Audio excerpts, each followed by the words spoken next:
Oh, I wish I was in a land of cotton. Old times are not forgotten. Look away, look away, look away, Dixieland.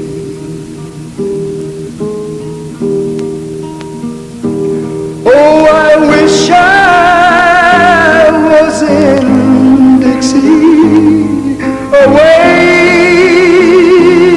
away in Dixieland. I'll take my stand to live and die in Dixie.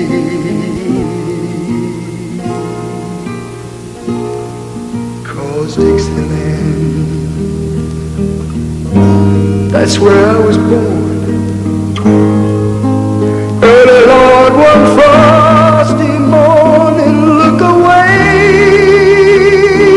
look away, look away, Dixieland.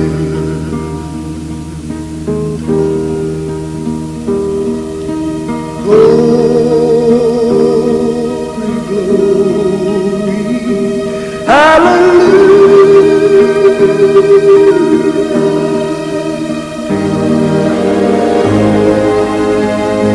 Glory, glory, hallelujah.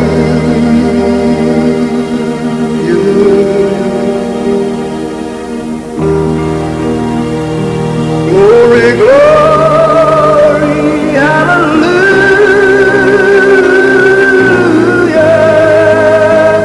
His truth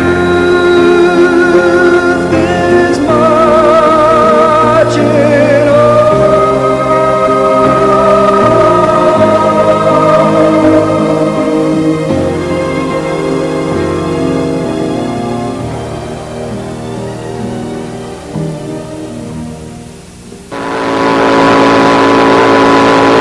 Major League Stock Car Racing.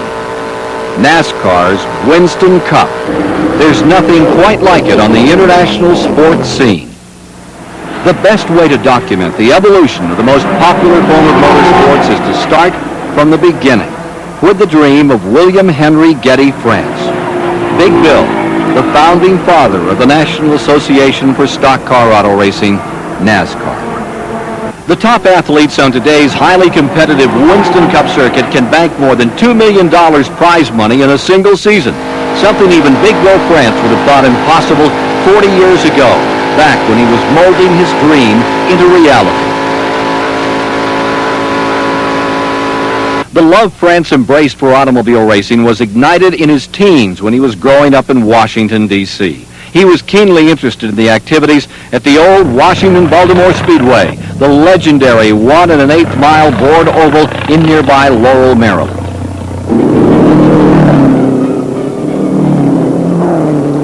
It was on the hard-packed sands of Daytona Beach where the magic of Bill France's imagination began to really take shape. France had moved his young family with wife Ann and son Bill Jr. to what is now known as the world's most famous beach in the days before World War II. And when the war to end all wars was over, he had already established himself as the promoter of the old beach races and a leading spokesman for a rough and tumble endeavor called stock car racing. For France, it had to be American-made sedans, Fords, Chryslers, Chevrolets, along with Plymouths, Mercurys, and Hudson Hornets, something the working man could relate to. Cars that were relatively inexpensive, easy to repair, and equal in size, power, and speed to guarantee the best in competition. France called his contemporaries together for a December conference in the Ebony Lounge at Daytona's Streamline Hotel in 1947. Oh, it's all part of history now. But when the busy three-day gathering adjourned, this nation was headed for a totally new insight on auto racing. And within a couple of months, it had a spanking new sanctioning body to make sure the sport would work. NASCAR was off and running. NASCAR's infancy was filled with one-night stands at country fairs and dusty bull rings that dotted the nation, particularly the Southland, but the sport was growing fast. There was one big event in the beginning, the beach course races that France promoted on the sands of Daytona. Buddy Baker recalls those early days. I can remember my dad racing, and I'd watch him go down the beach, and then I'd run like crazy through the palmetto bushes over and watch him come back down the blacktop. And if he run 500 miles, I run 500 miles back and forth across to watch him run. And it was actually an asphalt show, a dirt show, and a speed show. Even back then, they run 135, 40 miles an hour, and that's getting it done in a 40 Ford. It's just something that I'll always remember, even though the racetrack's been gone for years and years. It had a special place, just like Daytona does now. Daytona Beach, 1951. Telesports cameras moved to Daytona Beach, Florida, where hundreds of stock car racing fans from all over the nation gathered for the Grand National Circuit 160-mile championship race for stock model automobiles. The nation's outstanding race drivers, behind the wheels of a dozen different makes of new cars, will be after a rich $1,200 purse. Frank Lupton, U.S. dirt track champion, holds an envious handicap position. Johnny Mance, the boy who copped the rich $25,000 Darlington race, will pilot car number 98. The greatest of contemporary drivers and winner of the 49 Indianapolis Classic, Bill Holland, will be after another prize for his crowded trophy room. Monty Flock of Hapeville, Georgia, along with brother Tim, are a pair of reckless rebels who hold the distinction of pre-race favorites. A field of over 50 new cars are readied and tuned for the starter's signal. And the drivers jockey into their handicapped starting position during the preliminary tour of the course.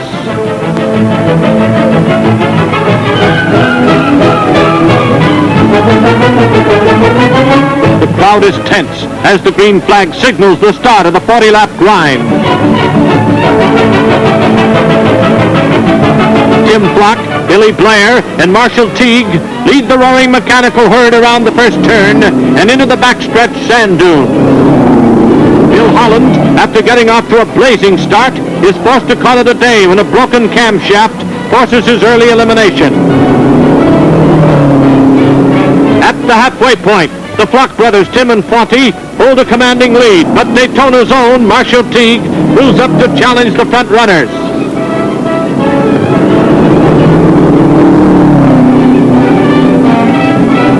On the 34th lap, Teague in car number 6 steps on the gas and away from all competition.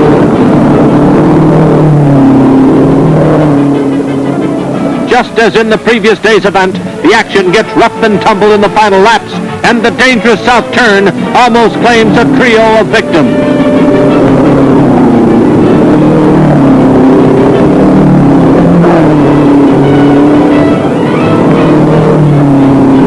Into the final lap, and under the checkered flag comes Marshall Teague, logging a winner's time of 1 hour 36 minutes and averaging a blistering 82.4 miles per hour. Yes, local boy makes good.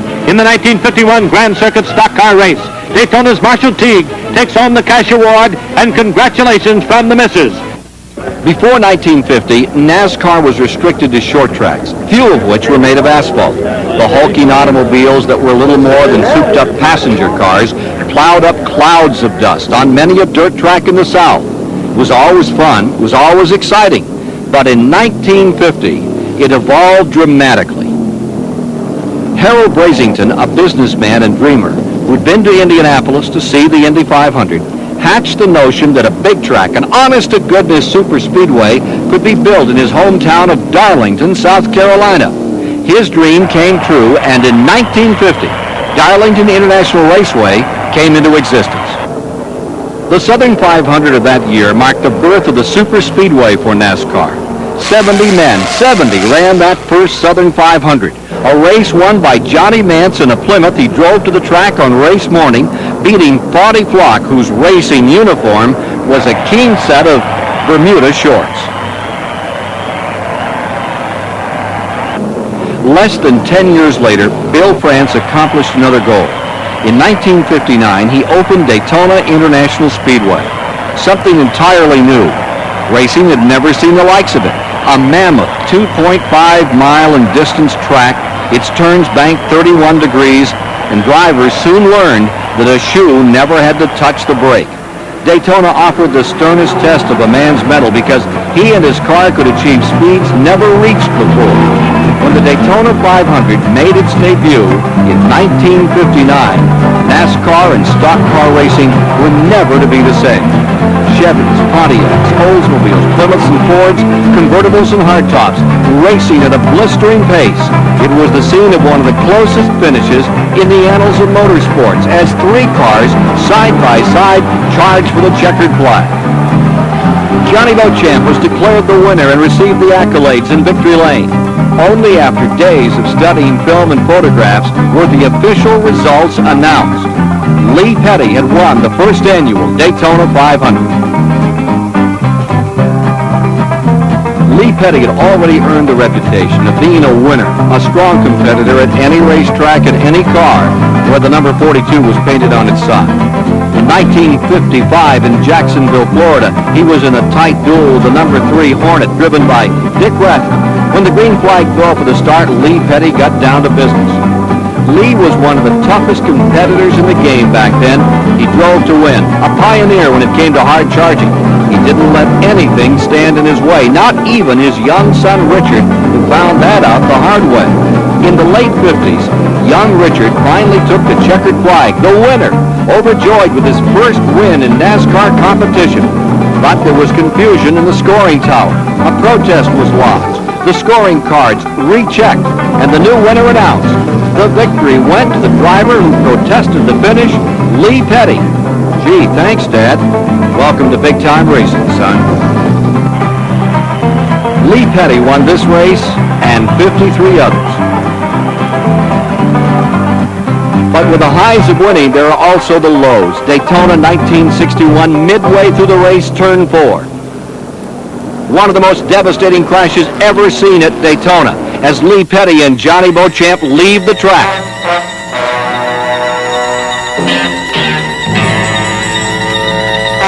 As bad as it looked, Lee Petty returned to race again. Today, you'll occasionally find Lee in the pits following his son Richard's or his grandson Kyle's exploits, or more likely, on a local golf course. During the 70s, he even gave sports announcing a try. Richard, being out there running a race like this year, and when you got all the competition go, how do you feel when you're about to win the race and got 4 or 5 laps to go? Well, it always feels good. It feels better when you go ahead and win it, but you know, a lot of times when you get that close, things can happen just as if you still got 400 or 500 miles to go. You're trying to tell me, in other words, you're not satisfied running a 500-mile race until you get the checkered flag, and then you know you won it. That's right. The rest of the time is just more or less for exercise. We just go out there and run around, and you know, if we're there when it's over is what counts. Well, I just can't go along with just a lot of exercise out there. It looks to me like going out there on a real hot day, you'll lose maybe 8 or 10 pounds, and that's just a little over-exercising yourself, isn't it? Well, I don't know. I lay around a whole lot during the week, so, you know, one day job a week is not too bad. So, well, I go along when you lay around a whole lot, because a lot of times you don't get up to 8 or 9 or 10 o'clock in the morning and don't come to work a little late. Now, what's the deal on that? Well, I don't know. You know, just as long as I can get there on race day and do my job and wind up winning a race now and then I don't think that any of us got a whole lot of complaint. Well, the name of the game is to win races, and I've always been a real big fan of Lee Petty, and now I've changed all that. Now I'm a big fan of Richard Petty. Well, I hope so. It works out better for both of us that way right now.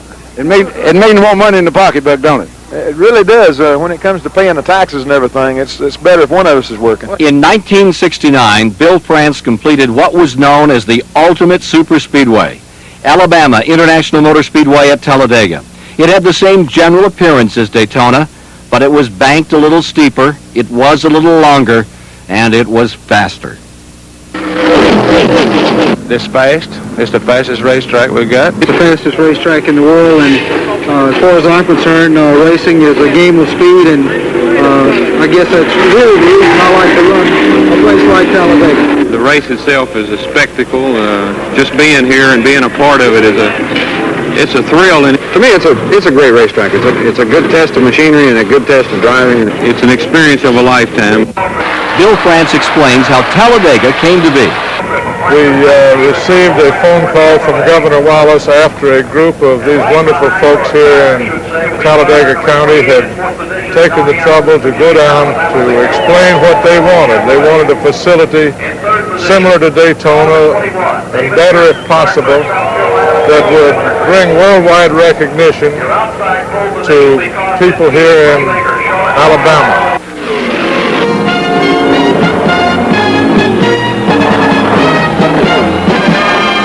Because of its size and 33-degree banking, stock cars have reached dizzying speeds. The once magic 200-mile-per-hour barrier has been broken repeatedly within its walls, but the first to do it was Buddy Baker in 1970. For 2 years since construction of the mammoth 2 2/3 mile Alabama International Motor Speedway was started, drivers have dreamed of breaking the 200-mile-per-hour average speed mark. In the 10 months since the track opened for testing, many have come near, but none have succeeded until Buddy Baker grabbed a chunk of history and drove this Dodge Daytona Charger to a new official world record of 200.447 miles an hour during a NASCAR-sanctioned run. Are you happy? You betcha. Well, we worked real hard today, and this Dodge car really produced for me, and I'm real happy. Goodyear's trying a new tire that they're bringing into Talladega here, and it worked perfect all the way through the run. The 200-mile-an-hour run was not an end in itself, however.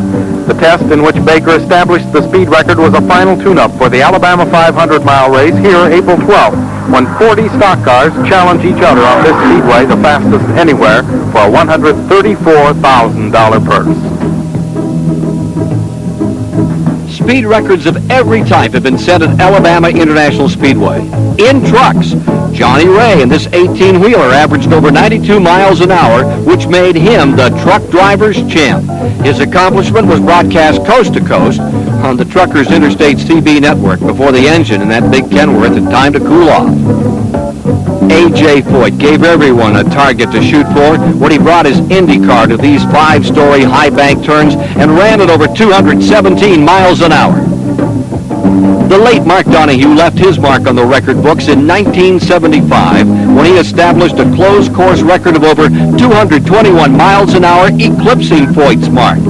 And how was it traveling at those speeds? How was it out there? Well, we've worked a long time to get to this point, and it's really it's a great thrill to have this kind of a record in the Penske racing team. I'm really, really happy. The first man to break 200 miles an hour in a stock car, Buddy Baker also seemed to have a lock on victory lane through the mid-70s. So more, and they're coming up on the white flag. There it is. One more lap to go, and the crowd is delirious because now David Pearson is beginning to close. The Silver Fox is famous for last lap finishes. Now, can he do it? With $25,000 on the win spot, both cars are wound to the limit. Tack needles way over the red line. 2 4-wheeled missiles are screaming down the back chute, and David is closing.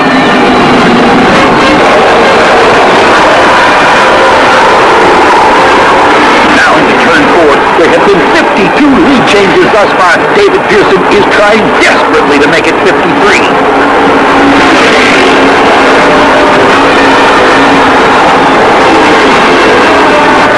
There goes the slingshot out of the dogleg, but he can't do it. Buddy Baker wins the 5th annual Winston 500. David Pearson has to settle for 2nd. Dick Brooks takes 3rd, and Darrell Waltrip finishes 4th. Buddy Baker picks up his pit crew and heads for victory lane. Owner and crew chief Bud Moore tips his hat to a champion. David Pearson has won this race 3 times. Today, Buddy Baker beat the master of Talladega in a flat-out, no-holds-barred run for the wire. Out of 8 super speedway victories, Buddy said this was the greatest win in his career. It's always a great day when you visit Victory Lane, but as Buddy Baker had peaked on this day, he also had seen the valleys, like in 1968 at Martinsville.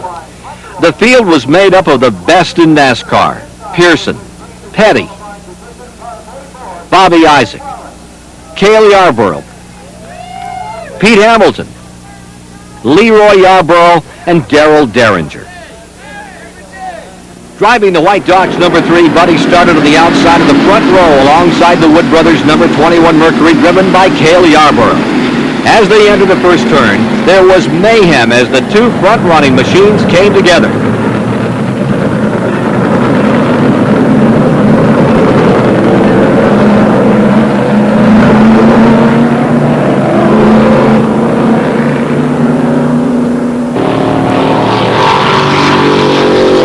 Baker headed for the pits with front-end damage along with Cale, who also needed service.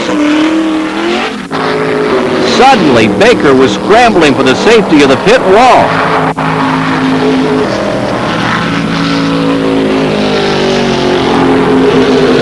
Buddy escaped without injury, but it was just one of those days when he should have stayed in bed. The number 43 Plymouth of Richard Petty went on to win that day, one of 15 500-lap victories he would register at Martinsville, Virginia. Buddy Baker, the man they call the Gentle Giant from Charlotte, North Carolina, is an aggressive charger on the track, but when he's out of his race car, he's known for his warm personality, his charming wit. The one-liners never seem to stop around Baker's garage, and he can even laugh at himself. I'll tell you how bad a road racer I was, he jokes. I raced for 7 years at Riverside, California, before I found out the S-turns were paved. Every year in February at Daytona Speedweeks, many young aspiring drivers with little or no experience show up, determined to build an instant reputation. It's a situation that prompted Buddy to once say, "This is like the first day at school. Who are all these new kids?"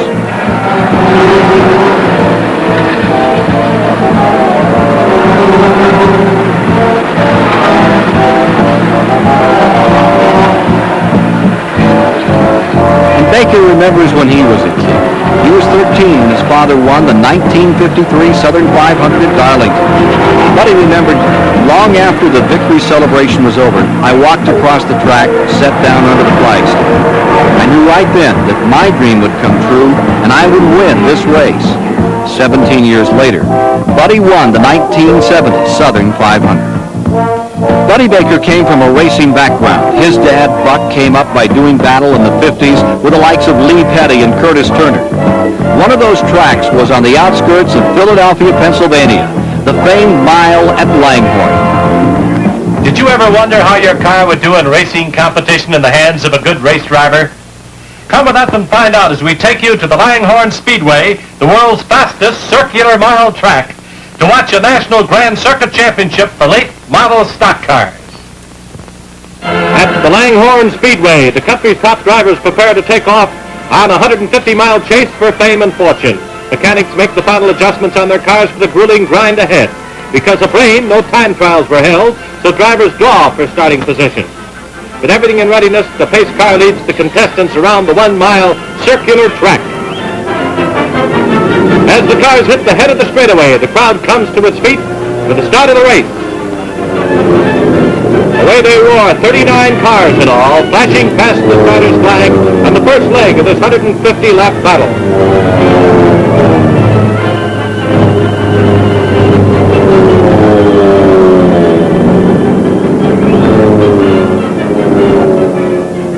Herb Thomas, the holder of the Langhorne track record for 150 miles, sets the early pace, but after 13 miles, a flat tire forces him into the pits for repair. The journey Buck Baker followed to back-to-back Winston Cup titles in the mid-50s was unique, to say the least. From a job driving a city bus in Charlotte, all the way to the top of the sport. And it's not recorded just how many skid marks he left at the corner bus stop, or just how many passengers he put into shock with his driving style in city traffic. Hitting nearly 100 miles per hour, the drivers are setting a record-breaking pace. On the 82nd lap, Buck Baker at the wheel of car number 87 pushes his throttle to the floor and zooms into the lead. Buck was a tough-as-leather, do-it-yourself kind of guy, fought for every inch of the racetrack, and one of the first drivers in the early days to fly his own airplane. Disregard the fact that he never bothered to get a pilot's license. His flight routes were determined by the maps from local gas stations. He'd follow the highways from Charlotte east to the Atlantic coast, turn right, head south until he saw Daytona Beach. And the only instrument that really mattered was the fuel gauge. The rest of them didn't really seem to make a lot of sense to him. Buck spent a lot of time stranded at small backwater out-of-the-way landing strips because the weather had to be perfectly clear for his navigational plans to work. It's Lee Petty and Buck Baker battling it out for the top spot.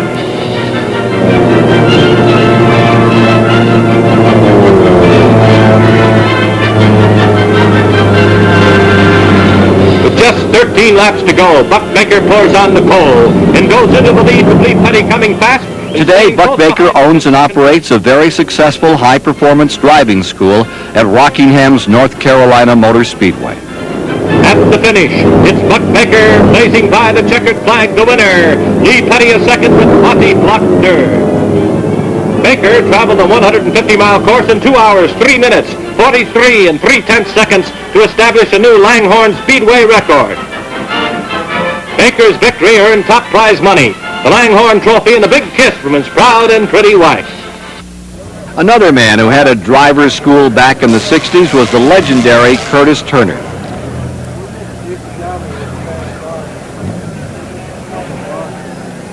There's not a vocabulary large enough to cover his exploits. If there was a true daredevil in those rough and tumble days, it was Turner. In the early days of the sport, Turner was the subject of enough off-track legends to keep a Hollywood scriptwriter busy for months. There's a story about the time he piloted his small private plane to a stop at a neighborhood street in a small South Carolina town, ran quickly into the home of a friend, returned to the cockpit with a bottle of bourbon, and promptly flew off into the wild blue yonder. Some of his old pals say it was standard procedure for Turner to take off in his plane for a race, switch the fuel to the reserve tank, punch in the automatic pilot, and then take a nap. When the reserve tank emptied, the engine would sputter, thus waking him up. And fully refreshed, Curtis would switch to the main fuel tank, take over the controls, and be on his way. The FAA would have loved Curtis Turner. Late in his colorful career, he became a driving force and one of the founding fathers of the Charlotte Motor Speedway. Today, the Charlotte Motor Speedway is called the Taj Mahal of NASCAR, and indeed it is pretty. The grounds are spectacular, with a gleaming high-rise tower, luxurious VIP suites, and even condominiums. But don't be fooled. This 1.5-mile dogleg track might be smaller than Daytona and Talladega, and speeds might not be as high. But woe to the driver who was lulled by Charlotte's appearance.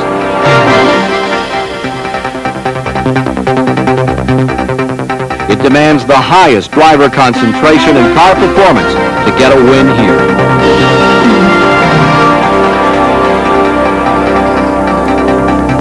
In 1961, a stellar field of cars came down for the green flag. It proved to be a test of endurance and survival.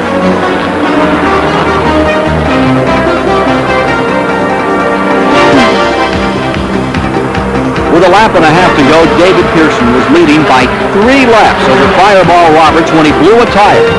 Instead of heading for the pits to change it, he limped and smoked around the track at 30 miles an hour as the hard-charging Fireball Roberts sliced away at the lead. Fireball almost made it, but Pearson crossed the finish line first to claim his first Winston Cup victory. Next for David Pearson was the Victory Lane celebration, the race queen, and the kiss, and kiss, and kiss. But this was not by a long shot the end to David Pearson's winning ways at Charlotte. The white flag, one more lap to complete the longest stock car race in the world, and it's now or never for Richard Petty. He has that Dodge wound out all the way. Entering turn 3, he begins to set Pearson up for the slingshot, but can he pull it off?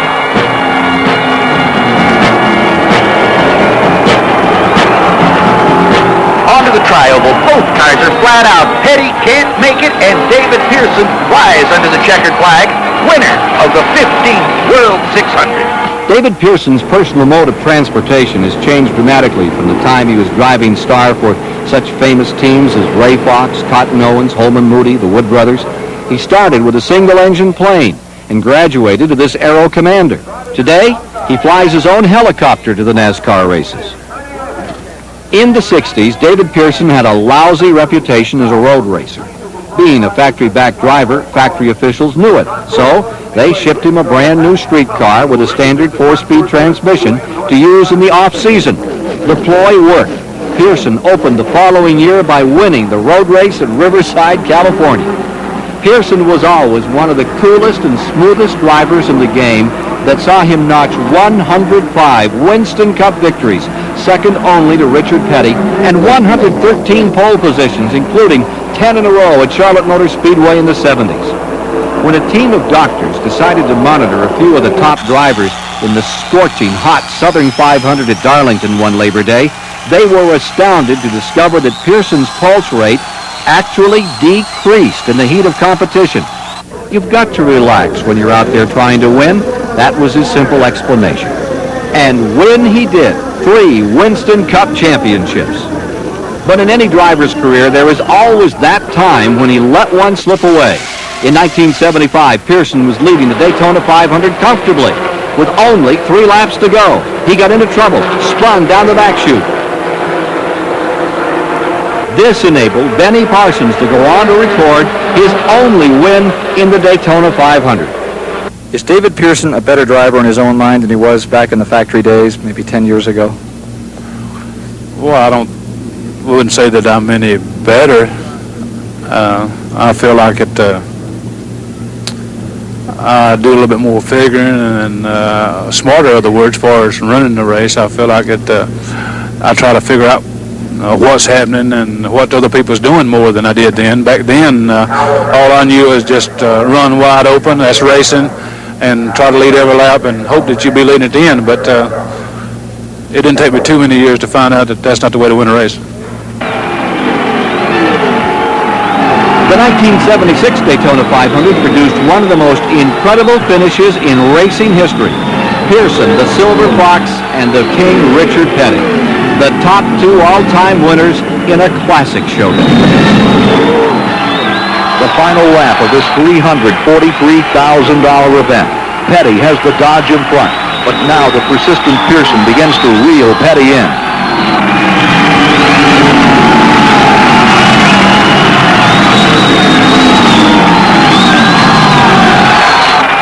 Down the long back chute, David Pearson once again claims the lead as he puts the hammer down.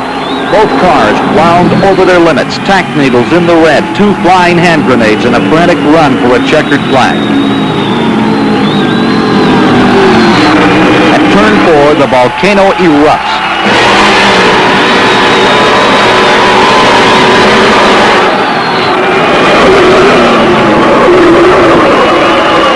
Petty's Dodge slithering, sliding to a halt just a scant few feet from the checkered flag.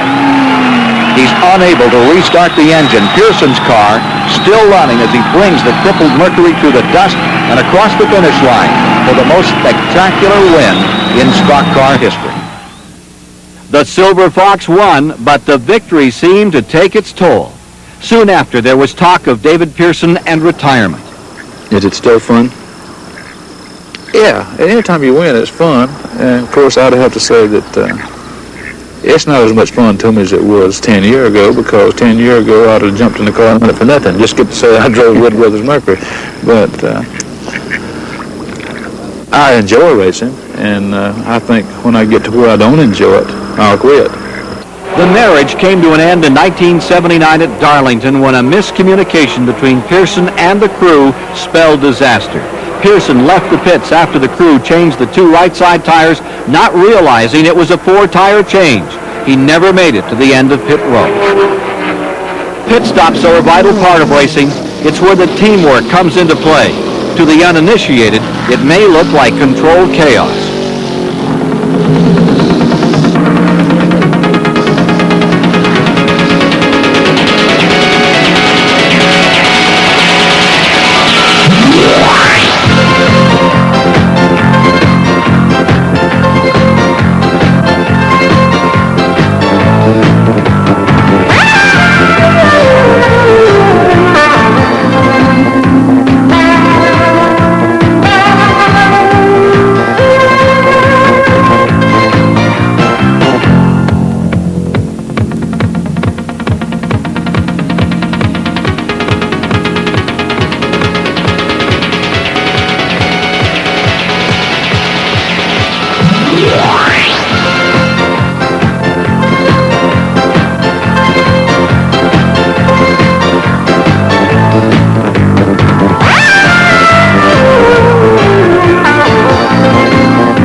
stops are such a key to winning in NASCAR that Unocal started a pit stop competition.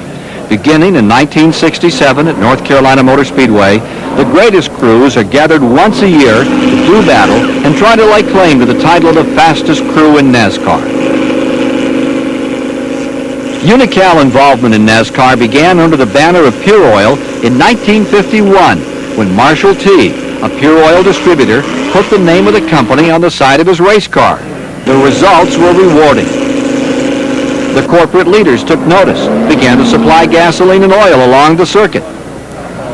Unocal is still the official gasoline of NASCAR, and the pit crew competition is still as intense as ever. Pit stops are a frenzy of activity, but in slow motion. These mechanical magicians perform a high-speed ballet.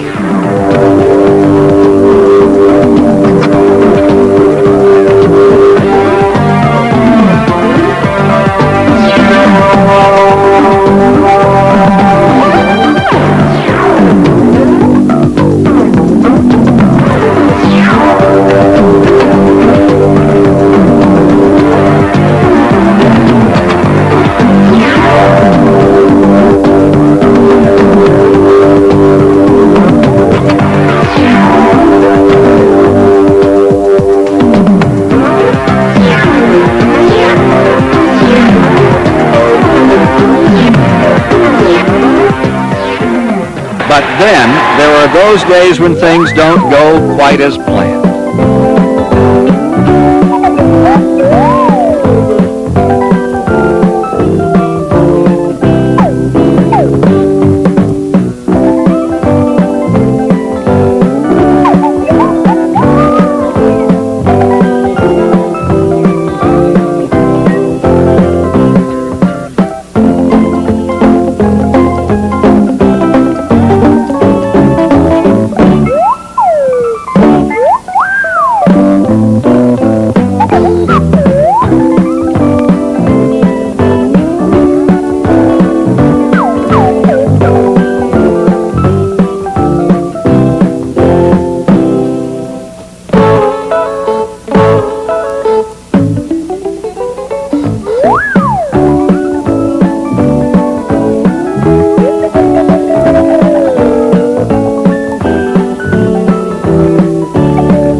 It's enough to bring even a grizzled veteran to tears.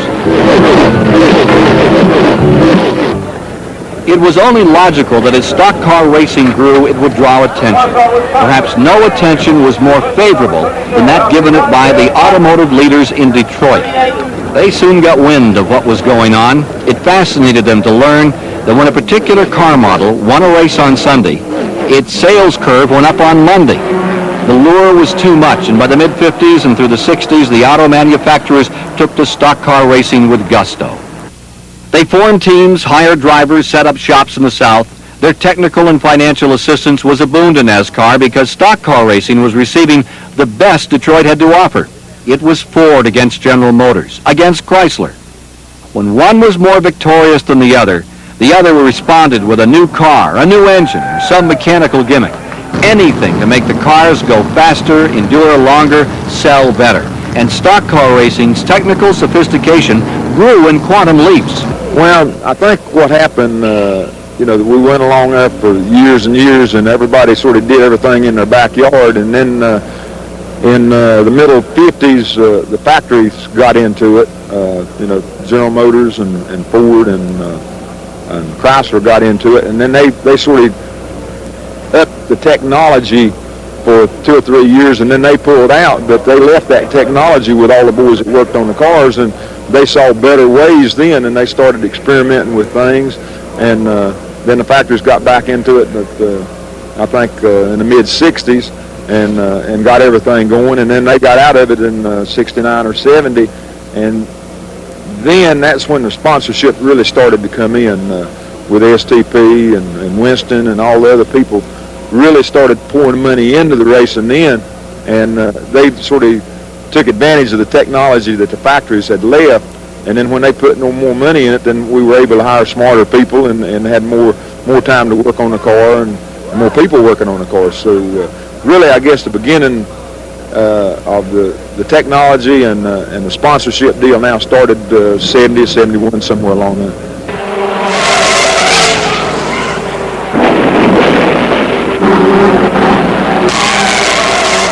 Sure, there were problems. NASCAR had to do its best to keep the competition as fair as possible, and sometimes its rules led to foot stomping and pouting from Detroit, or on more than one occasion, abandonment of the sport altogether. Nevertheless, factory teams were the stars for nearly 2 decades. Inevitably, a gentleman emerges in professional sports just when it's least expected, and in Major League stock car racing at that time, that athlete was Ned Jarrett.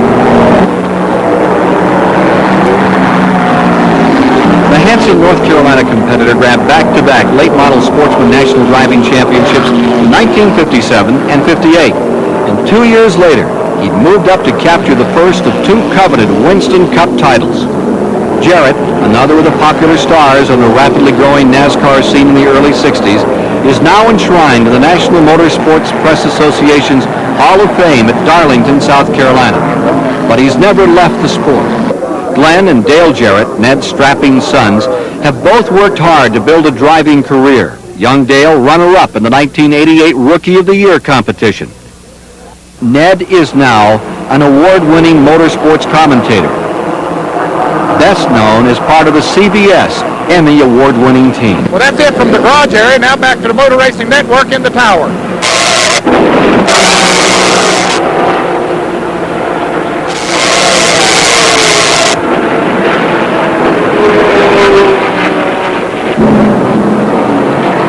No driver ever roared into NASCAR's domain with more impact than fearless Freddie Lorenzen, a race car driving carpenter from Elmhurst, Illinois. A purse worth more than $28,600 awaits the first-place finisher of this event for late model stocks, and with the fastest field ever to enter the Daytona 500, it should be one of the most exciting races ever. Junior Johnson is one of the pre-race favorites and will be in the second pole position with a 65 Ford. But he'll receive plenty of competition from Darrell Derringer, who qualified for the number 1 pole position with a red-hot 64 Mercury. You can never discount the chances of Fred Lorenzen, who drives a 65 Ford and is one of the outstanding stock jockeys of all time. He was the golden boy in the Ford-backed Holman Moody operation based in Charlotte, North Carolina. He became the first driver in the sport's history to win more than $100,000 in a single season, 1963. And during the following year, he raced in 16 events, won 8 of them, an excellent batting average in any league. Now a member of the Stock Car Hall of Fame, Lorenzen was the first driver to post wins on all of the original 5 superspeedways. And when he retired, he had more major victories in events of 250 miles or more than any driver then on the record book. More than 40 late model cars take the green flag under threatening skies. If rain should interrupt this race, the driver, who's in first place at the time, will be declared the winner.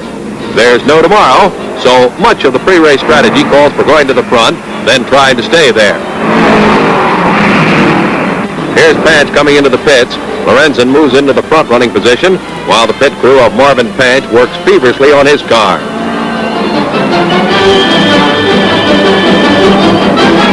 Lorenzen pours on the speed while Page. He was only 33 when he retired from the sport, but he followed his heart.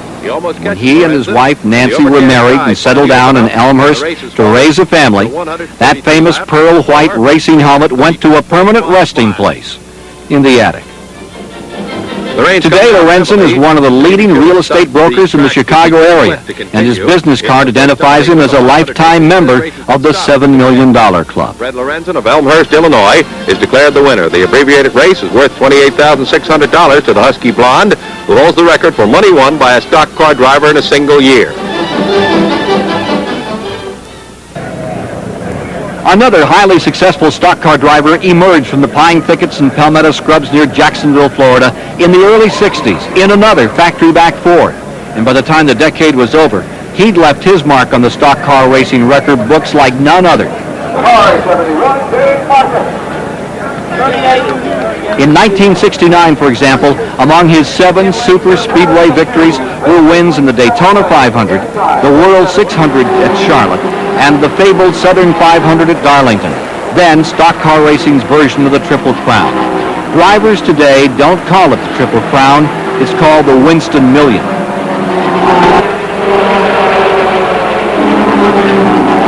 Leroy Yarbrough chalked up 14 major victories in a career cut short by illness. By the end of the 60s, overt factory backing was gone. It was a matter of expense. But don't be fooled. Detroit's interest in Nascar is as keen today as ever. Factory backing is still with us. You just have to look a little harder to find it. When the auto manufacturers closed their wallets, at least as far as individual team support was concerned, there evolved a new milestone in stock car racing. As it grew, it attracted more and more fans. Hence came the sponsors. Oh sure, teams had sponsors before. Their cars were adorned with the names of various products, service stations, even a dog track or two. The funding was minuscule. Soon, however, sponsorship became a major part of racing. So much so that today any team with any hope of victory bears the name of a national product or service with money to match. If there is any one factor in the fantastic growth of NASCAR through the 70s and 80s, it was the entry of R.J. Reynolds Tobacco Company into the sports marketing field in 1971. Reynolds, with its Winston brand, became the first major non-automotive sponsor in stock car racing. Product and service companies like Gatorade, Pepsi-Cola, Piedmont Airlines soon followed suit and began to sponsor cars. With Reynolds' involvement came the Winston Cup circuit and an infusion of dollars that, among other things, made the point fund irresistible to competitors. They could earn more money than ever before, and that, coupled with the ever-increasing number of sponsors, has made stock car racing a wealthy sport indeed. Today, the Winston Cup Point Fund alone is worth $2 million. In 1985, R.J. Reynolds added a unique new wrinkle, the Winston. Well, the Winston is a short race that is really an exciting thing for us. It's an awful lot of money for just a few miles of racing. It's a race that can only be entered by people that have won the right to enter it by winning a race in the previous year. And it's a concept that I think we'll probably see more of down the road by other companies. In addition to sponsoring Talladega's Winston 500 and California's Winston Western 500, they created the Winston. The Winston, an instant success. It's NASCAR's version of baseball's All-Star Game and football's Pro Bowl. The Winston is a spectacular, flat-out, no-holds-barred, high-speed scramble for winners only. In this one, they only race a short distance, and the winner takes more than $200,000 to the bank. I just think it's an indication of how strong this sport has become, and I think we're really on the tip of the iceberg. I think we're going to see more and more races, special events that pit the stars of the sport against each other for large amounts of money in short races. And I couldn't have picked a better time to be in stock car racing because it's really a very lucrative sport and a very successful sport at this time. It was a grand affair, and when the checkered flag fell on the first Winston, it was Darrell Waltrip that pulled into victory lane. But it wasn't the first time. As a matter of fact, it had become quite a habit. The last lap of an Alabama International Motor Speedway 500 is traditionally a shootout, a quartet here to decide it all. The white and green colors of young and talented Darrell Waltrip leads the pack, followed by Alabama's own Donnie Allison running in second, and the 1976 national champion Cale Yarborough third, with 1975 Daytona 500-mile champion Parsons running fourth as they come to the line through the tri-oval and down for the last lap.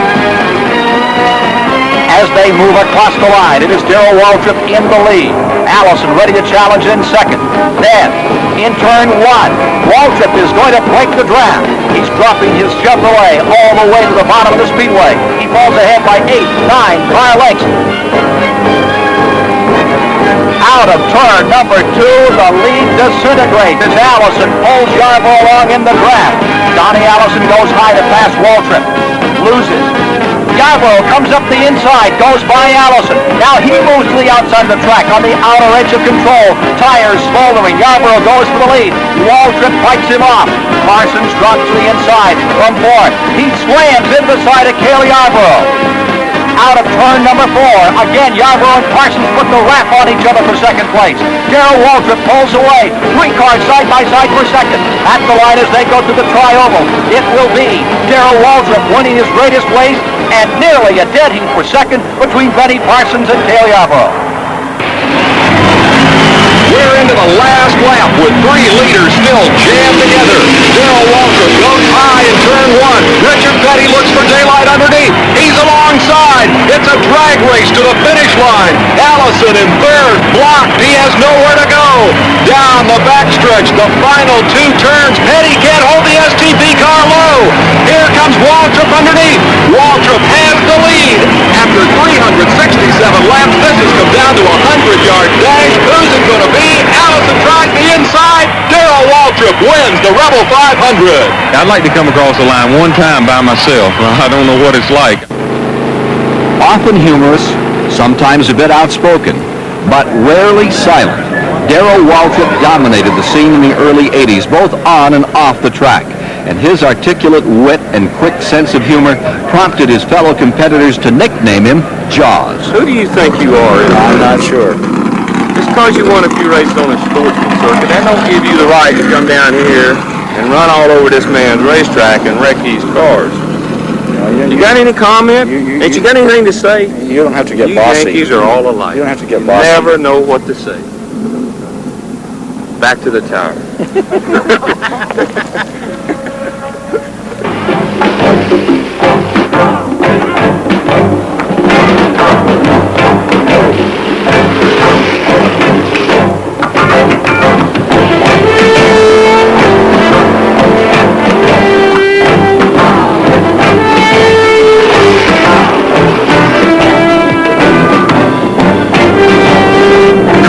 Darrell Waltrip roared into Winston Cup racing like a strong, fresh breeze in the early 70s when he started as an independent.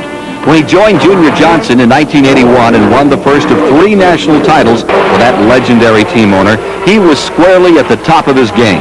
It was his successful title run against veteran Bobby Allison in 1981 that carried him to center stage as he clinched the championship at the last race of the season in Riverside, California.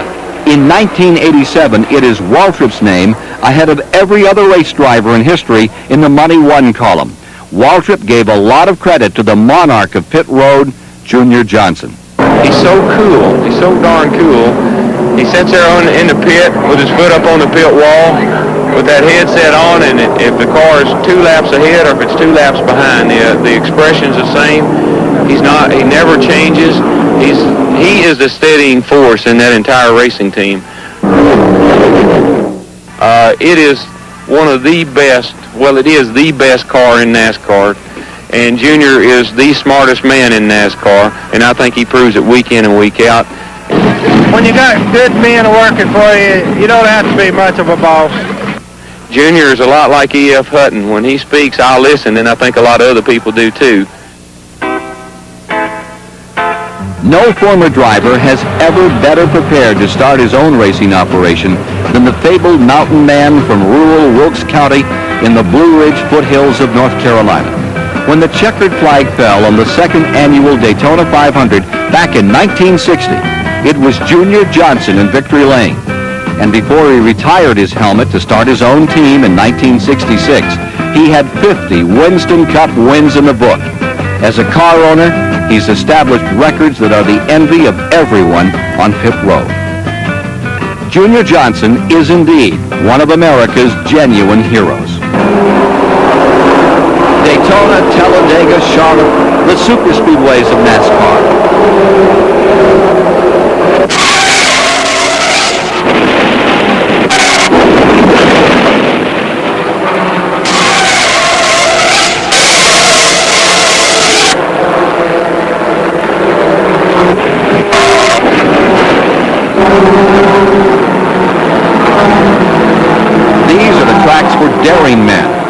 one winner, Ron Bouchard, dared to sing about it. A lot of people ask me, Ron, now which track is your favorite one? I can't say that there's just one course for me. I like my racing long and fast, where the banks are high and there's room to pass. The super tracks are where I'd rather be. I like Darlington and Michigan, Charlotte and Daytona, Atlanta and Talladega too. Their reputation's well deserved, they're tough to tame and hard on you, but I'm gonna beat them all before I'm through.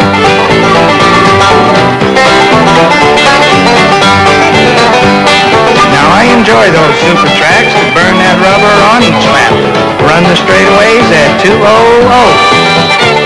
Come off that turn and past those stances, loaded with those screaming fans. The super track's the only way to go. I like Darlington and Michigan, Charlotte and Daytona, Atlanta and Talladega too. Their reputation's well deserved, they're tough to tame and hard on you, but I'm gonna beat them all before I'm through. Speedways of NASCAR are like a family, yet each member is different. Some large, some small, some forgiving, while others are most cruel. Yet there is something unique about each of them. Each speedway has its own personality, its own pitfalls, its own reputation. Spectators log thousands of miles to travel each year to see this difference, the change it causes in driving styles and strategies. They are harsh taskmasters who demand the very best from man and machine. The opening of Daytona International Speedway in 1959 launched a new era of speed for stock cars. The Daytona 500 in a single year became the great American race, began to rival the long-established Indianapolis 500 in the realm of importance. Well, out of all the sports, the Super Bowl, the football game, is the last one of the season. The World Series is their last game, but we come to Daytona Beach and play our Super Bowl and World Series the first game of the year. The Daytona 500. It is a race that can make a season, or in some cases, a career. It builds the superstars of NASCAR. When it comes to size, Daytona does not rule. When Bill France built Alabama International Motor Speedway in 1969, he made it like Daytona, but a little bigger, a little steeper. It speeds a little faster. At 2.66 miles with 33-degree banking, the track is a real brute. It demands speed and raw nerve to conquer the world's fastest competitive closed course. At over 200 miles an hour, Dick Brooks felt the wrath of Talladega.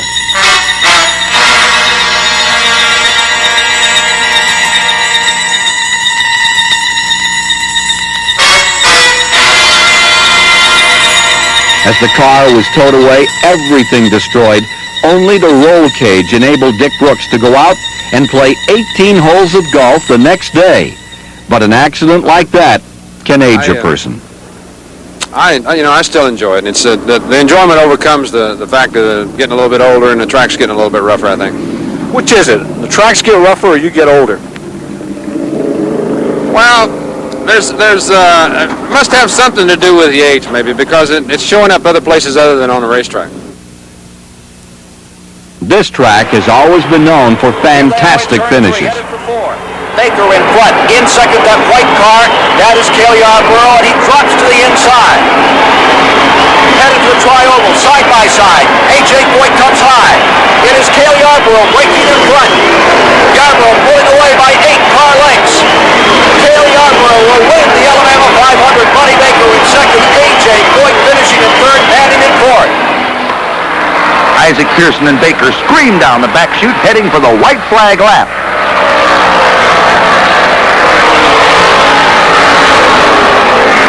Oh no, look out!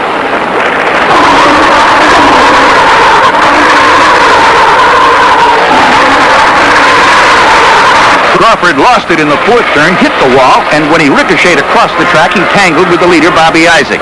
David Pearson threads his way through the mayhem to take the lead. Isaac powered his way right through Crawford, but it slowed him up enough to lose the lead. Crawford is all right and gets out of the car.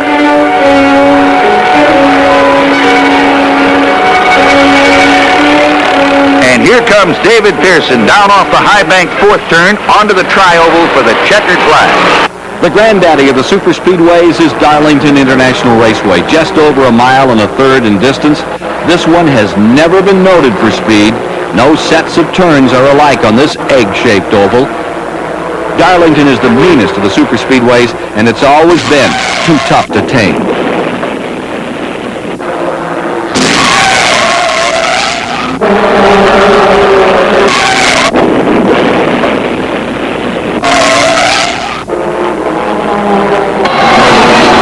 In the third turn, Darrell is on him, and Bobby tries desperately to stave him off. Donnie closes. This threesome is screwed together and going for a blanket finish. Here they come. Watch it. Bobby Allison does it. In an absolutely spectacular finish, he fires under the checkered flag, winner of the 19th Annual Rebel 500, thus putting the Matador in victory lane. Two superspeedways are slightly more than 1 mile in distance. They're the North Carolina Motor Speedway and Dover Downs International Speedway. Each is something of an oddity. These tracks are big enough to join the superspeedway ranks, but small enough to inflict all the bruising punishment that comes from a short track. Make his way to the checkered flag as easily as he possibly can. Here he is. Ricky Rudd wins the Delaware 500 at Dover. Michigan International Speedway is nestled in the Irish Hills, and at 2 miles in length with relatively little banking, doesn't demand speed. What Michigan requires is skill. They run side by side, bumper to bumper, all day. Pocono International Speedway, no other speedway has such a shape. Drivers have to negotiate a tight, high bank first turn, a peculiar pointed second turn, and then a flat-out, old-fashioned fairgrounds kind of corner before they can enjoy the luxury of this wide-open front straightaway. When Atlanta International Raceway was constructed in 1960, it was soon discovered that it had the biggest shoulders of any 1.5 mile track in existence. Believe it or not, this track's turns are longer than its straightaways. They are long, sweeping, extremely treacherous. Any driver who cannot put his car high, low, or at all points in between doesn't stand a chance to beat this track.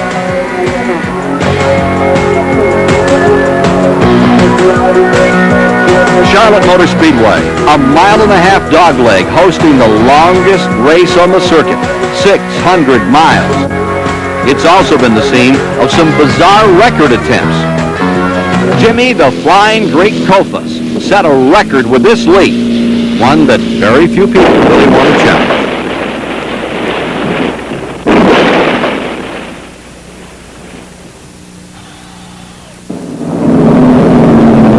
In the 1940s, drivers were thundering through the half-mile ovals of dirt that made up Richmond, Martinsville, North Wilkesboro speedways. Today, they're all asphalt. In 1954, a record crowd of 8,500 people jammed the grandstands at Martinsville to watch a thundering herd of stock cars banging down that front chute. And on this very tight half-mile, drivers didn't know whether they were coming or going.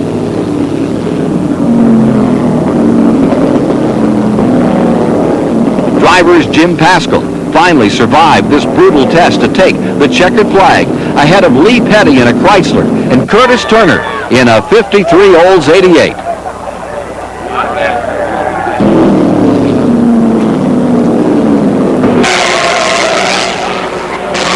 At the start of the 60s, a young upstart captured his second annual Nascar Winston Cup victory. The man, Richard Petty, and in Victory Circle, he was a very happy driver. Under the guidance of track founder Clay Earls, Martinsville was paved in the late 50s and has become one of the most beautiful facilities on the circuit. It's become known as the little track that thinks it's a super speedway because of its large purses and its sellout crowds. Bristol International Raceway is unusual for a short track. It's just a half mile in distance, but with 36-degree bank turns, it's like a hippodrome. Necks wear out before cars do because of the constant G-forces. More relief drivers are used at Bristol than any track on the circuit.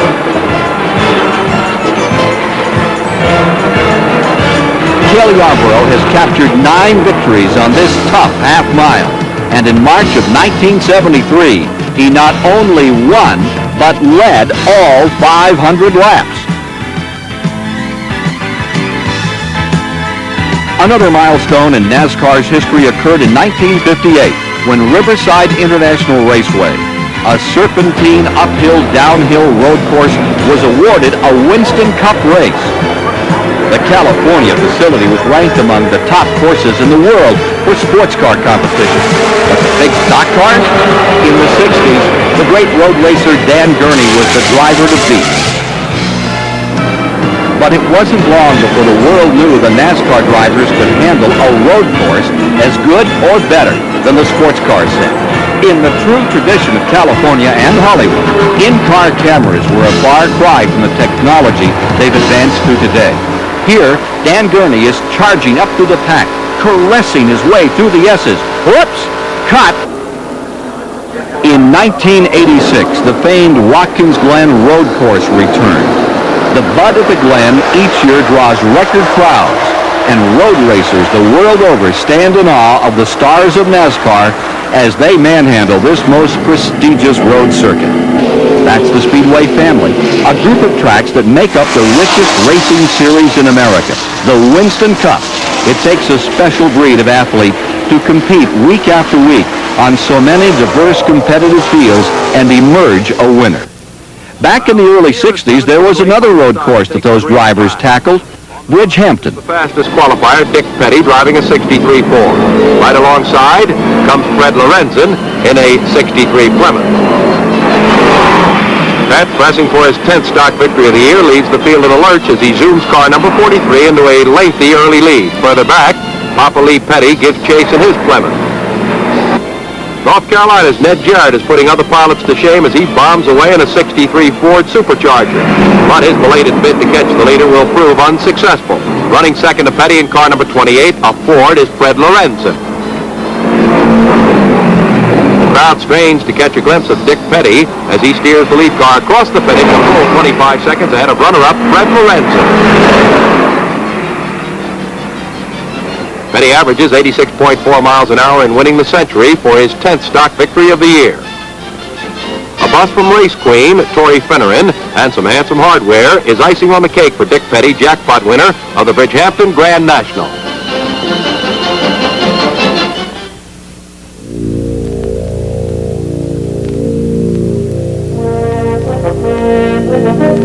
What can you call a man who has won 7 Winston Cup championships and 200 races, far more than any other competitor? You can do no less than call him the King. And that's exactly what thousands upon thousands of stock car racing fans call Richard Petty. This is the same man who had his first Winston Cup win taken away by a protest by his father. But oh, did he make up for that time.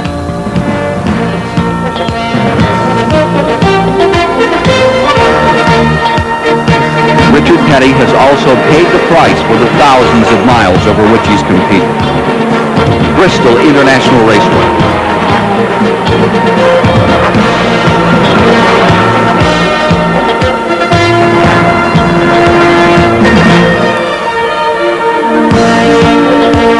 Darling.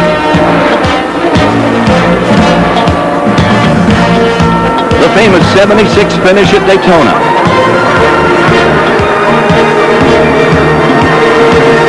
And then, just 2 years later, he was hooked up with his old nemesis, David Pearson, one more time, and a new nemesis, Darrell Waltrip.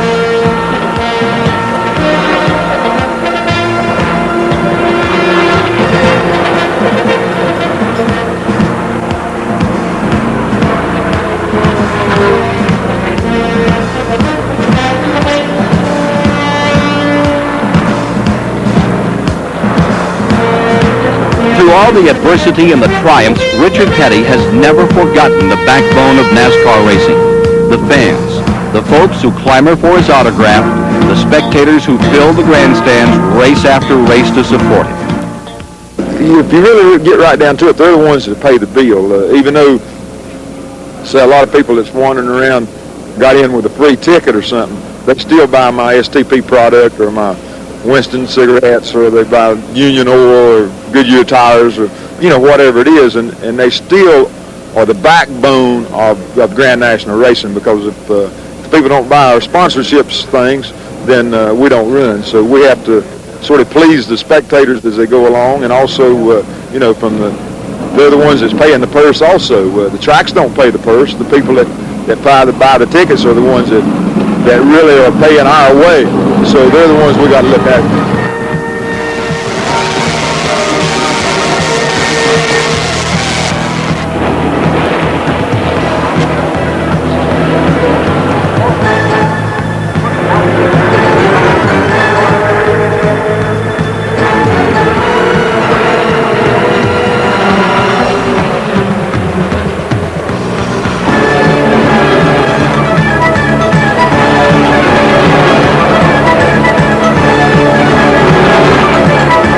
When an accident happens on a superspeedway, it's usually spectacular. But it's a credit to the stringent safety rules that NASCAR has mandated to how so many drivers come away. Sure, there's bumps and bruises. At 200 miles an hour, there's always a degree of fear. Certainly stock car racing is not a safe sport, because anytime you run at 200 miles an hour and the wrong thing happens, you're in a lot of trouble. But as far as a high-speed sport, our type of race cars, I feel like are the safest in the world. When you're traveling at speeds over 200 miles an hour and knowing that things can't happen, there's got to be a certain amount of fear there, but you've got to be able to control it. I think courage is control fear. Anybody that's halfway normal's got fear, and I have been scared to death many times in the race cars, just like I have on the public highways or driving downtown. I know when I first started in the racing business, something in front of me would happen on the racetrack, and I'd get afraid, and usually end up right in the middle of it. It didn't take long to learn that I was getting afraid too quick. When something happened, I had to teach myself that when something happened on the racetrack, that I was to get out of that situation and then get afraid. And that's what I've had to train myself to do, and I think everybody else has too.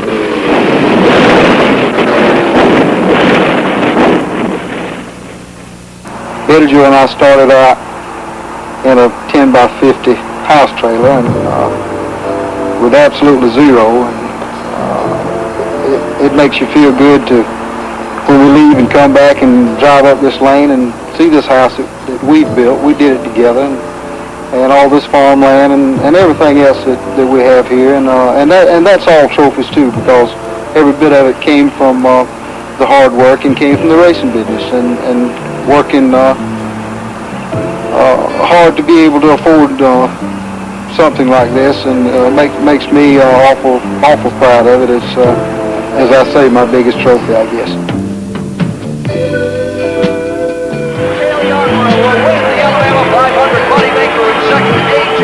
Racing are in war here at Charlotte. Now it's Yarborough to the inside, taking the lead. Dan right second. Creeping down off the fourth turn in the record book as the winner of the 19th annual Daytona 500. Cale Yarborough is an athlete's athlete, an all-state football player.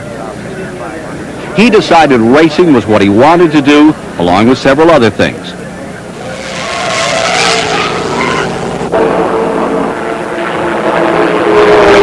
Struck by lightning in his living room, he once fell out of an airplane with only a loose arm hold and a parachute which half opened and dumped him hard in a freshly plowed field.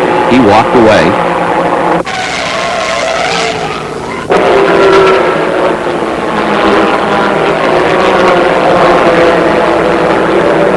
He jumped off an 80-foot high platform into a swimming hole and landed on a large surprised alligator. Oh, there's so many stories. He was the only man to win 3 consecutive Winston Cup championships. The country's top drivers ready their cars for the 160 miles of beach and bumpy road. All the cars are just as they came from the factory with absolutely no changes. The same cars you drive on America's highways. The starter's flag is up. and 48 late model automobiles zoom past the starting line. As they speed by, see if you can spot the family car. Almost every American make is represented. You'd get arrested for going this fast on a superhighway, and you'd get to the hospital if you tried it on the kind of road these drivers are following. The beach is the smoothest part of the course until the speed merchants get it chewed up enough to make things interesting.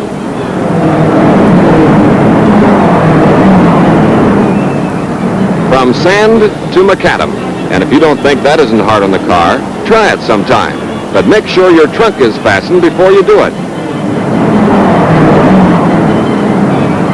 The boys really pour it on in the straightaways, and along this stretch they hit more than 100 miles per hour.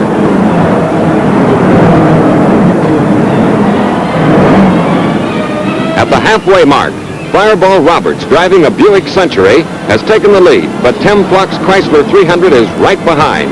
The rest of the pack follows in close pursuit, but the leaders are setting a torrid pace. Roberts and Flock have both been averaging more than 92 miles per hour. Fireball Roberts is in car M1 and moving up to lap the field. Tim Flock in car number 300 isn't far behind, and both are on their way to a new record.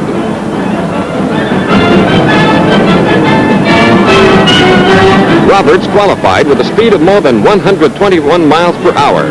Flock, who was disqualified after finishing first last year, led all qualifiers with a speed of 130 miles per hour. Not bad for a stock car that hasn't been souped up. Heading into the last lap, Fireball Roberts pushes the accelerator to the floor and barrels across the finish line in 1 hour, 43 and 8 seconds for the 160 miles. Tim Flock, however, is awarded first place because the inspectors who examined each car after the race found that the motor of Roberts' car had been altered. Roberts has to give back that beautiful trophy, and what's tougher, the winner's check. When the super speedways in Daytona, later Charlotte, and Atlanta joined Darlington on NASCAR's schedule, race attendance grew rapidly, and new, bigger-than-life heroes suddenly became household names. The first to attract national, even international attention was a clean-cut youngster from Florida who earned his nickname for his prowess as a baseball pitcher. It was Daytona Beach's Edward Glenn Roberts, Fireball Roberts, who thrilled spectators with his hard-charging style.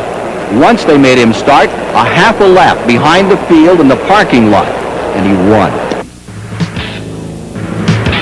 In the mid-'80s, the superstars Bill Elliott, the popular Georgia redhead, who captured the $1 million Winston bonus in an outstanding '85 season, earning the nickname Million Dollar Bill. And three-time Winston Cup champion Dale Earnhardt was born into the sport. And even before his father, the legendary Ralph Earnhardt, won NASCAR's late model sportsman title, Dale Earnhardt had already informed his parents of a plan to one day be a race car driver, an intention he had made known when he was 5 years old.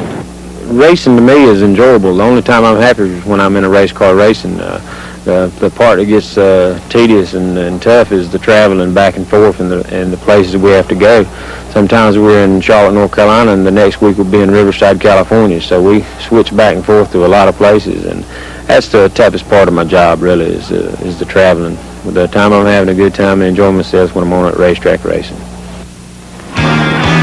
Earnhardt sharpened his skills on the short tracks in the Southland for 5 years before moving up to the Major League Winston Cup Arena. He made his entrance with dramatic flair, winning the 1979 Rookie of the Year title and his first Winston Cup championship in 1980. By 1987, Earnhardt had moved to the head of the class. The 1987 season in NASCAR continued to show a growth in spectators, sponsorships, and purses. The Winston Cup Championship was clinched at North Carolina Motor Speedway in October, but it was also a year when a lot of new young faces began to appear, starting with the 10th place finisher in the Winston Cup battle, car number 90, driven by Missouri's Ken Schrader. The 1985 NASCAR champion Spark Plug Rookie of the Year won the 125-mile qualifying race at Daytona. Finishing ninth in the Winston Cup standings in 1987 was Bobby Allison. The 1983 Winston Cup champion scored one victory at Daytona's Pepsi Firecracker 400, giving him 83 career victories, tying him with Cale Yarborough. Next, the King, seven-time Winston Cup champion Richard Petty. Flying the STP colors, he's captured 200 victories in a career that can only be labeled remarkable. But another Petty has emerged in the top 10. Richard's son Kyle, finishing seventh in the 87-point battle. Kyle won the longest race of the year, the World 600 at Charlotte Motor Speedway. With Kyle's preparation and dedication, it appears the Petty name will be around for generations to come. Sixth in the Winston Cup standings, Ricky Rudd. Driving the Bud Moore prepared Motorcraft Ford, Ricky captured two 500-mile events, the Motorcraft 500 at Atlanta and the Delaware 500 at Dover Downs. Next came the 1984 Champion Spark Plug Rookie of the Year, Rusty Wallace. He's comfortable on the Super Speedway high banks, but he's really at home on road courses, capturing the Riverside Winston Western 500 and the annual Bud at the Glen in Watkins Glen, New York.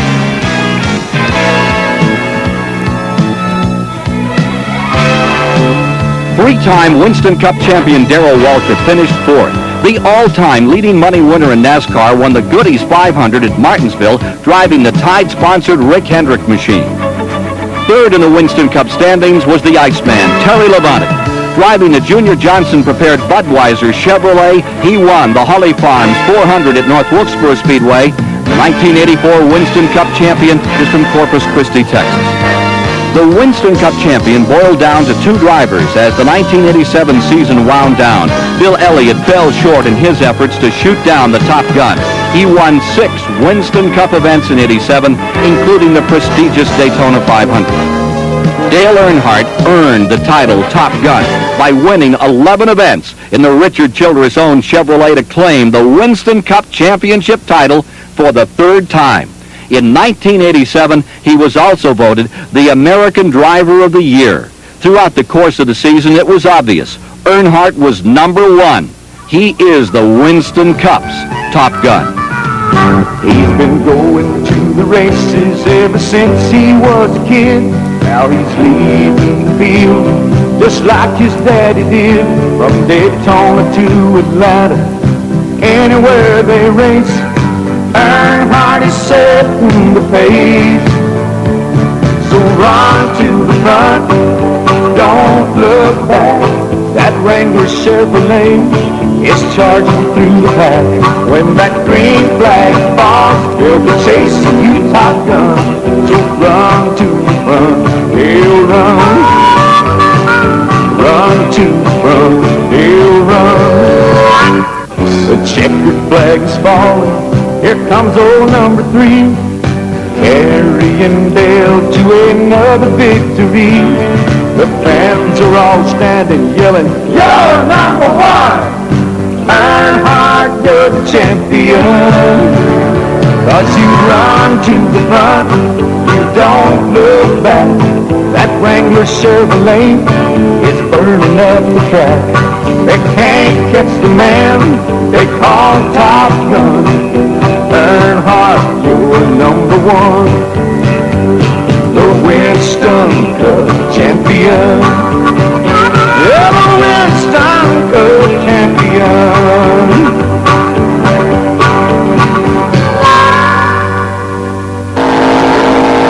NASCAR is more than the Winston Cup. From a humble beginning, NASCAR in '87 has grown to 28,000 members, more than 100 sanctioned tracks in 41 states, and conducted over 1,400 races on weekly tracks across America. NASCAR is number 1 in the world of international motorsports. Has NASCAR reached the peak? Are they there? The president of NASCAR, Bill France Jr. We're striving to make it bigger and better. And based on our indication as of now, it's this coming season looks like it ought to be a great year. The NASCAR story is more than a tale of high-powered machines. It is a chronicle of men, from Big Bill France and the innovative stock car racing pioneers who joined him at that historic meeting, to Lee Petty and his family, and other proud families like the Bakers, the Allisons, the Jarretts, the Earnhardts. Tim Flock, Curtis Turner, Fireball Roberts, Fearless Freddie Lorenzo. They opened the doors to the future. David Pearson, Richard Petty, Cale Yarborough, and Bobby Allison, who made the transition so exciting, so colorful. The men and women who worked so long, so hard, thousands of loyal crew members at the backbone of every team. The engineers from Detroit, Goodyear and Unicap, the legion of dedicated sponsor representatives who delivered Big Bill's dream to America's marketplace. Men and women working together to build the most popular form of motorsports in the world. The national news media and the ever-growing attention it pays to a sport that proudly wears a Made in the USA label. Dale Earnhardt, Darrell Waltrip, and Bill Elliott, the current heroes who thrill sellout crowds Sunday after Sunday. Rising stars like Ken Schrader, Kyle Petty, Davey Allison, Ricky Rudd, Sterling Marlin, who will carry the rich legacy of Winston Cup racing to the future. And especially the loyal spectators who have made the incredible NASCAR dream come true with their unyielding support. It is a high-powered, brightly painted sport to be sure, but in the hands of hard-working, highly motivated, dedicated men and women, it becomes a tribute to the old-fashioned spirit of America. Yes, the NASCAR story is a human story of people with fierce determination and pride who work together to turn their dreams into a reality.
today in Dr. Linden's office.